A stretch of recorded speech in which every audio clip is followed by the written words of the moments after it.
میں سلام پیش کرتا ہوں دل سے اس وطن کی بہنوں کو جو سنت زینب ادا کر رہی ہیں اور اپنے بھائیوں کے ساتھ شانہ بشانہ کھڑی ہوئی ہیں. یہ دیکھیں کس طریقے سے یہ اپنے بھائیوں کے لیے کھانا بنا رہی ہیں. اور میں ان بھائیوں کو بھی بہت سلام پیش کرتا ہوں جو اس ظلم کے نظام کے خلاف پورے 5 دنوں کا ڈٹ کر کھڑے ہوئے ہیں اس ظلم کے خلاف, لیکن وہ پیچھے نہیں ہٹ رہے ہیں.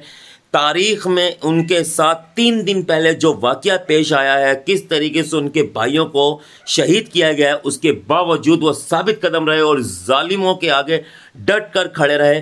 ایسی ماؤں کو بھی میں بہت سلام پیش کرتا ہوں اور ایسے بیٹوں کو بھی سلام پیش کرتا ہوں جو حق کے آگے کھڑے ہوئے ہیں.